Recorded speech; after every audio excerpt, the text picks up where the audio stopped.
warahmatullahi wabarakatuh. Perkenalkan, nama saya Ali Masudi, calon guru penggerak angkatan ke-10 dari SMK Bina Utama Kendal. Saya berperan sebagai supervisor. Perkenalkan, nama saya Huswatun Nikmah, CGP Angkatan 10 Kabupaten Kendal dari SD Negeri 3 Karangsari, berperan sebagai coach. Perkenalkan, nama saya Dewi Aditya Astarini, CGP Angkatan 10 Kabupaten Kendal dari SMK Negeri 1 Kendal. Di sini saya berperan sebagai coach. Selamat menyaksikan. Selamat pagi Bu Nikmah, bagaimana kabarnya? Selamat pagi Pak Ali, alhamdulillah kabar saya baik Pak. Terima kasih Bu Nikmah atas meluangkan waktunya. Kira-kira saya butuh waktu untuk ngobrol sebentar nih Bu Nikmah kaitannya sesi coaching bersama Bu Nikmah. Bu Nikmah, kira-kira pada nanti sesi coaching itu saya rasa ada beberapa hal yang nantinya Bu Nikmah lakukan kaitannya dengan prinsip-prinsip coaching, yaitu bahwa prinsip coaching itu adalah sebagai kemitraan ya Bu Nikmah ya, dimana antara coaching dan coachnya itu setara posisinya seperti itu, sehingga nantinya ada yang namanya pengembangan dalam proses berpikir kaitannya dengan coach dan coaching, karena kan tidak ada perbedaan yang khusus seperti itu. Nah, sehingga prinsipnya nanti dimaksimalkan di Bu Nikmah kaitannya dengan potensi coaching itu sendiri supaya nanti Bu Nikmah bisa menggali seperti itu. Nah, untuk Bu Nikmah sendiri kan ada 3 kompetensi ya Bu Nikmah kaitannya dengan pentingnya yang perlu kita pahami pada saat sebagai coach ya, seperti itu. Yaitu diantaranya kita berkehadiran penuh gitu ya Bu Nikmah, berkehadiran penuh. Terus kemudian kita bisa menjadi pendengar yang aktif, kemudian juga dapat menemukan atau mengajukan pertanyaan yang lebih berbobot lagi. Nah, kira-kira menurut Bu Nikmah itu sendiri kaitannya dengan 3 kompetensi tersebut yang mau dikembangkan atau ditingkatkan itu yang mana menurut Bu Nikmah bagaimana? Oke. Nah, kalau dari saya ya Pak, kalau saya sih pengen sebetulnya Pak, cuman lebih spesifik ke yang ini Pak, mengajukan pertanyaan yang berbobot. Karena kan kalau pas mengajukan pertanyaan yang berbobot itu menjadi ini Pak kunci untuk kita bisa menggali ide-ide yang didapatkan dari coaching kan Mbak. Setelah itu juga dengan pertanyaan yang berbobot ini nantinya coaching itu bisa menemukan bagaimana solusinya, terus menemukan bagaimana permasalahan itu nantinya bisa terselesaikan. Seperti itu Pak. Betul sekali Bu Nikmah, kaitannya dengan pertanyaan yang berbobot tersebut nantinya bisa apa yang mau digali kepada coaching itu bisa lebih tumbuh seperti itu. Nah, Bu Nikmah sendiri kaitannya dengan pertanyaan yang berbobot itu yang diharapkan atau dari pemikiran coaching itu sendiri yang bisa memunculkan hal-hal yang belum terpikirkan sebelumnya. Kira-kira Bu Nikmah dapat mengungkapkan nanti kaitannya dengan nilai atau dalam diri coaching itu sendiri supaya nanti coaching bisa membuat sebuah aksi bagaimana pengembangan dirinya untuk kompetensi yang dimiliki oleh coaching. Nah, dari ketiga tersebut yang tadi kita obrolkan ya Bu Nikmah ya, kira-kira untuk yang bisa saya bantu kaitannya nanti Bu Nikmah dalam pengembangan pelaksanaan coaching ini apa? Nanti Pak Ali bisa bantu mengamati bagaimana saya mengajukan pertanyaan yang berbobot ya Pak.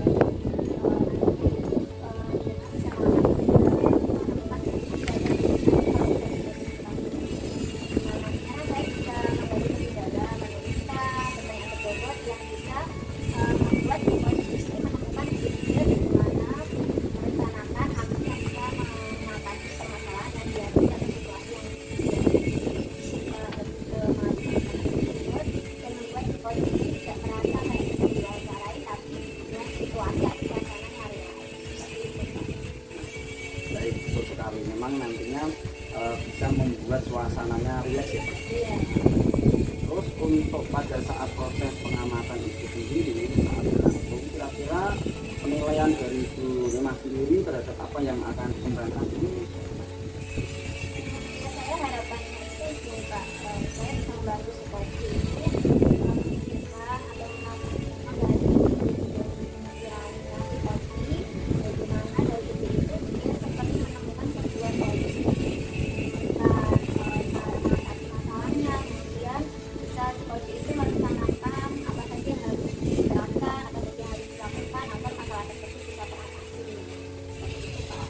Ya, pendapat Bu Mas, jadi intinya ini ada harapan ya pada saat nanti pelaksanaan observasi ini si Koci bisa menemukan sebuah solusi kaitannya dengan permasalahan yang dialami oleh si Koci tersebut.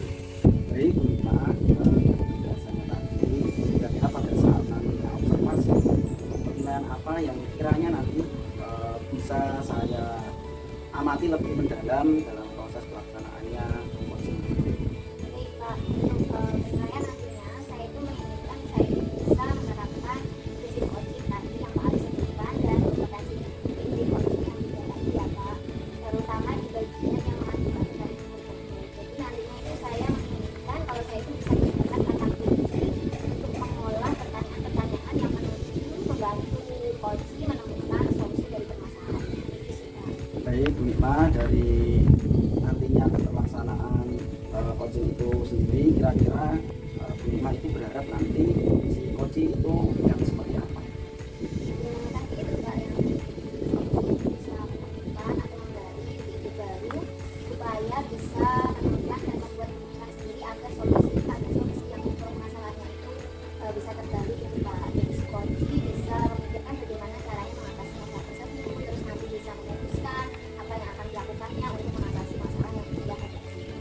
Seperti itu Pak. Jadi nanti proses supervisi ini saya juga ingin mengetahui kelemahan dan kekurangan saya saat coaching itu di mana saja. Terus nantinya bisa sebagai bahan acuan Pak untuk saya merefleksi dan saya menindaklanjuti dari proses coaching saya. Itu sih Pak. Baik Bu Ipma, saya rasa pertemuan kali ini yang kita cukupkan, tapi saya tetap perlu mengingatkan agar nanti pelaksanaan Bu Ipma dan Bu Dewi tetap menerapkan hal kita yang tidak ada kaitannya dengan tujuan hukum, kemudian komunikasi dan tanggung jawab.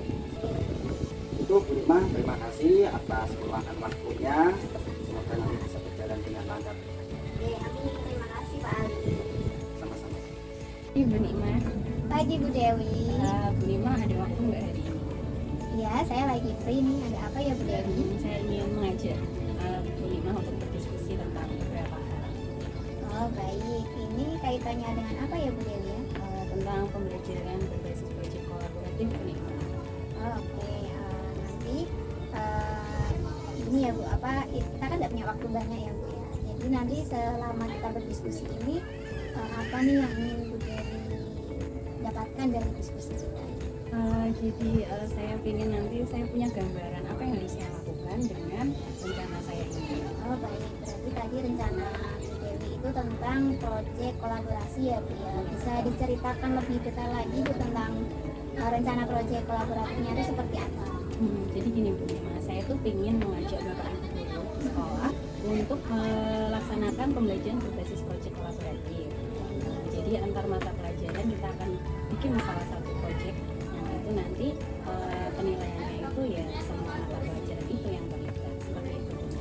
Oke, berarti yang saya tangkap nih ya Bu ya. Jadi Bu Dewi ingin mengajak semua guru lintas mata pelajaran gitu ya Bu membuat satu proyek yang kolaboratif di mana penilaiannya nanti lintas mata pelajaran juga. Iya, betul. Nah, ini proyeknya tentang apa dulu ini? Nah itu yang akan kami nanti bicarakan bersama dengan Bapak Ibu guru. Oh, berarti Bu Dewi ingin nantinya membicarakan bareng-bareng sama Bapak Ibu. Iya betul sekali. Terus biar bisa merencanakan bareng-bareng nih Bu, hal apa yang Bu Dewi dilakukan biar bisa duduk bersama, mendiskusikan bareng-bareng bersama guru lain. Nah itu masalahnya Bu. Jadi ketika saya punya rencana untuk membuat pembelajaran berbasis proyek kolaboratif ini, ternyata kita itu di tengah jalan banyak persepsi yang berbeda. Jadi tantangannya sehingga nanti di awalnya tuh saya pengen kita berkumpul bersama Bapak Ibu guru untuk bisa menyelaraskan melaksanakan capaian pembelajaran yang untuk digunakan tema project itu. Baik, berarti yang saya tangkap di tengah-tengah itu banyak perbedaan pendapat gitu ya. Iya, betul. Karena pas pada waktu proses barengnya banyak persepsi yang ada di pikirannya Bapak Ibu guru masing-masing. Nah, dia selama ini yang sudah Bu Dewi lakukan untuk menyamakan persepsi antara Bapak Ibu guru yang lain itu apa saja? Jadi pertama saya ingin Bapak Ibu guru itu untuk bersama-sama menganalisis capaian pembelajaran dari masing-masing mata pelajaran yang terkait. Nah, dari situ kita akan menemukan satu titik temu tujuan pembelajaran yang mana ini yang bisa kita gunakan sebagai project kolaboratif. Oke, itu sudah bagus ya Bu ya. Jadi mempertemukan keduanya dengan cara mendiskusikan capaian mana nih yang mau kita jadikan acuan untuk membuat suatu program kolaboratif. Iya.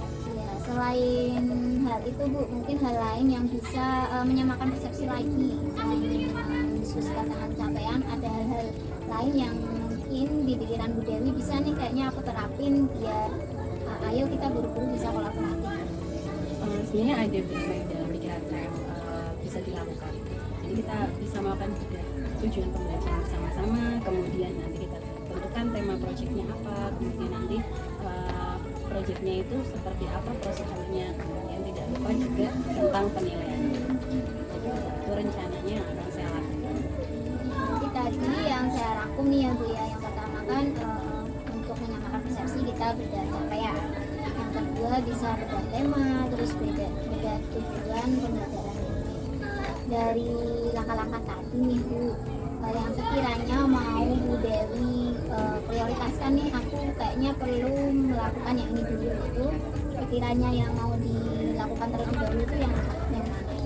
Menurut saya yang paling utama yaitu kita harus melakukan capaian pembelajaran terlebih dahulu. Nah itu harus duduk bersama antara Bapak Ibu guru yang saling terkait mata pelajarannya. Jadi mungkin di awal ini saya ingin mengumpulkan Bapak Ibu guru secara resmi. Kalau kemarin kan baru ngobrol-ngobrol saja, ngobrol secara resmi, kemudian kita sudah menyiapkan dokumen capaian pembelajaran masing-masing, kemudian baru kita analisis bersama. Saya rasa pasti ada satu tujuan pembelajaran yang bisa kita kolaborasikan bersama. Baik, berarti yang capaian pembelajaran terlebih dahulu ya Bu yang diterapkan. Jadi nantinya Bapak Ibu guru itu punya gambaran itu mana nih yang bisa kita jadikan untuk pembelajaran kolaboratif. Nah selama ini kira-kira yang bisa diajak kerjasama untuk mensukseskan itu tadi yang diskusi bareng itu ada enggak Bu orang yang bisa diajak diskusi, diajak bersama, atau mungkin lebih untuk hal yang mengawasi monitoring itu ada enggak kira-kira? Tentunya ada Bu. Jadi kalau saya punya ide seperti itu, ketika tidak ada dukungan dari sekolah maka tidak akan bisa berjalan dengan baik. Jadi saya butuh sekali dukungan dari kepala sekolah, memberikan arahan juga kepada Bapak Ibu guru bahwa ini itu sebenarnya itu baik ya, supaya murid-murid itu tidak hanya belajar secara teori, tapi mereka bisa menerapkan ilmu yang mereka dapatkan di kelas dalam suatu proyek yang benar-benar kita dengan kehidupan sehari-hari. Kemudian saya juga butuh dukungan dari wakil kepala sekolah dan kurikulum tentunya. Kemudian kepala sekolah yang lain, saya itu adalah wakil keluarga dan sahabat bersama dan perasaan. Dan tidak lupa juga Bapak Ibu guru yang terkait dengan proyek yang akan saya lakukan.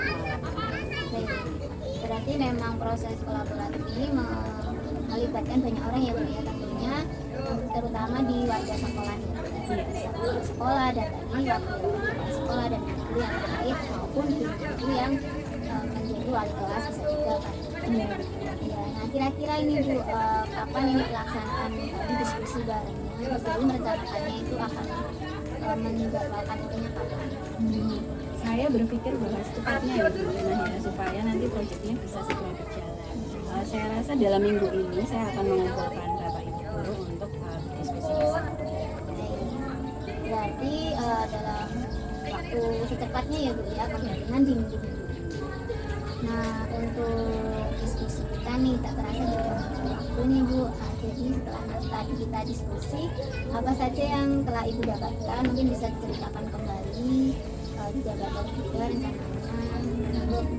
Jadi tadi awalnya saya bingung ya Bu Nima, saya belum ada gambaran mau melakukan apa. Tapi setelah saya berdiskusi dengan Bu Nima, saya jadi punya gambaran nih apa yang harus saya lakukan pertama, kemudian langkah selanjutnya apa, sehingga tujuan saya untuk melaksanakan proyek ini itu bisa gitu. Iya Bu ya, berarti kita nanti ketemu kembali ya Bu ya, sekitar minggu depan. Berarti nanti saya ingin tahu lagi nih cerita-ceritanya setelah Dewi berhasil menerapkan tadi yang menjadwalkan duduk bareng, terus membedah capaian pembelajarannya kayak gimana, apakah ada yang perlu ditingkatkan lagi. Nanti kita ketemu lagi di minggu depan. Gimana Bu Dewi? Iya, saya setuju sekali. Ya, saya juga semangat nih mau dengar ceritanya Bu Dewi nih, tantangannya gimana, terus seruannya gimana, keberhasilannya apa. Nanti kita bicara lagi. Oke, terima kasih Bu Nima. Saya sekarang lebih tercerahkan dan lebih semangat untuk menjalankan rencana Sami-sami, saya. semoga membantu ya Bu. Oke. Semoga nanti juga dimudahkan dan dilancarkan. Terima kasih waktunya Bu. Ya, sami-sami. Gimana kabarnya Bu Nikma? Alhamdulillah baik Pak. Baik Bu Nikma. Setelah sesi coaching yang dilaksanakan Bu Nikma Ya. dengan Bu Dewi, bagaimana Bu Nikma menilai performanya Bu Nikma kaitannya menjadi coach? Saya ini Pak, yang saya nilai diri sendiri ya Pak ya, itu saya sudah melakukan alur percakapan kita tadi ya Pak ya, seperti yang Pak Ali jelaskan di awal. Saya sudah menanyakan tujuan dari percakapan coaching ini bersama Bu Dewi, terus mengidentifikasi, terus kemudian ke rencananya yang akan Bu Dewi terapkan, kemudian juga nantinya tanggung jawab Bu Dewi itu komitmennya seperti apa sudah saya lakukan Pak. Saya juga sudah menanyakan pertanyaan yang berbobot, juga sudah menggali-gali ide dari yang bisa diutarakan oleh Bu Dewi. Itu sih Pak. Baik, berarti kan Bu Nikma sudah melakukan upaya penerapan alur kita ya tadi ya, Ya. kaitannya dengan tujuan, kemudian identifikasi, kemudian tanggung jawab. Nah, dari Bu Nikma sendiri, kira-kira untuk hasil pengamatan yang dilakukan Bu Nikma itu tadi, kira-kira bagaimana? Alhamdulillahnya ya Pak ya, saya bisa itu melakukan sesuai yang tadi saya harapkan Pak. Jadi saya sudah bisa mengajukan pertanyaan yang berbobot, terus saya sudah mendengarkan aktif, saya bilang penuh, saya juga konsen ke situ. Saya dengarkan Bu Dewi ketika mengutarakan idenya, terus saya juga menanggapinya. Lalu saya temukan kata kunci, kemudian saya ajukan pertanyaan yang berbobot. Kurang lebihnya kayak gitu sih Pak. Baik Bu Nikma, luar biasa sekali. Jadi menurut pengamatan saya pada saat tadi Bu Nikma melaksanakan coaching dengan Bu Dewi itu Bu Nikma sudah menyampaikan alur secara runtut dan sesuai, bahkan lebih dari lebih tinggi dari standar yang saya perkirakan. Ini menurut Bu Nikma bagaimana perasaannya? Alhamdulillah perasaan saya juga nggak nyangka ya Pak, maksudnya saya bisa melakukannya. Saya tuh tadinya itu agak ini sedikit grogi Pak, takut nanti tahapan-tahapan tirta itu tidak runtut seperti itu Pak. Ya alhamdulillah sudah terlewati, jadi ya nggak menyangka ternyata saya bisa gitu. Namun dari yang disampaikan Bu Nikma tadi, saya juga melihat hal yang masih bisa untuk dikembangkan Bu Nikma. Misalnya pada saat Bu Nikma kaitannya menanyakan tentang tanggung jawab yang akan dilaksanakan oleh coachingnya nanti kaitannya dengan proses pembelajaran. Jadi sebetulnya kalau merujuk standarnya bisa menggali lebih maksimal lagi, dioptimalkan lagi dalam penggaliannya, hingga bisa menanyakan tantangan-tantangan yang dihadapi pada saat proses pembelajaran yang tadi disampaikan oleh Bu Dewi. Mungkin bagaimana untuk pendapatnya kaitannya hal tersebut? Saya rasa saya setuju dengan pendapatnya Pak Ali. Tadi juga pas waktu di tanggung jawab itu saya kurang mendetail gitu ya Pak ya, tentang menanyakan tantangannya atau komitmennya bagaimana ke depannya, terus penjelasannya itu juga saya terlewat di sini. Terima kasih nih Pak Ali. Baik Bu Nikma, diskusi kita kali ini sudah terbayang ya Bu Nikmah apa yang sudah dilakukan untuk meningkatkan lagi performa mungkin di pelaksanaan coaching berikutnya. Ya. Jadi untuk sekarang karena sudah mengetahui ya Bu Nikmah kaitannya dengan pengetahuan tentang kekuatan dan kelemahan yang tadi sudah disampaikan, terutama kaitannya dengan memberikan pertanyaan yang lebih mendalam lagi supaya nanti si coach ini bisa lebih menyampaikan dengan leluasa kaitannya dengan persoalan-persoalan yang disampaikan oleh video tadi. Bu Nikmah, untuk catatan yang pengamatan yang saya miliki ini satu pertanyaan lagi ya Bu Nikmah ya. Silakan Pak. Kira-kira apa yang sudah Bu Nikmah dapatkan dari proses yang Bu Nikmah lakukan tadi? Jadi yang tadi sudah saya dapatkan itu yang pertama, saya bisa membantu Bu Dewi Pak untuk menyelesaikan situasi yang dihadapinya. Saya juga bisa mendorong Bu Dewi untuk menemukan ide-ide bagaimana cara mengatasi permasalahan yang dihadapinya, menemukan solusinya. Terus saya juga bisa mengantarkan Bu Dewi untuk merangkum semua dari proses awal, proses coaching, sehingga nantinya kedepannya itu Bu Dewi akan melakukan apa itu jadi tercerahkan gitu Pak. Terus selama tadi yang Bapak sampaikan juga, saya lebih Pak untuk nantinya merefleksi diri ya Pak ya tentang kelemahan sama kekurangan yang dari proses yang coaching tadi saya lakukan, itu kurangnya saya di mana, terus lebihnya saya di mana. Mungkin itu menjadi tindak lanjut ke depannya kalau saya mempraktekkan coaching, jadi saya lebih baik lagi gitu Pak. Baik, terima kasih Bu Nikmah atas waktunya. Senang sekali bisa berdiskusi dengan Bu Nikmah. Sami-sami Pak. Semoga nanti ke depan bisa lebih baik lagi kita dalam proses belajar untuk meningkatkan pengembangan diri kita. Gitu ya. Terima kasih Bu Nikmah. Terima kasih sekali Pak Ali sudah membantu saya. Demikian penampilan dari kelompok kami. Terima kasih. Wassalamualaikum warahmatullahi wabarakatuh.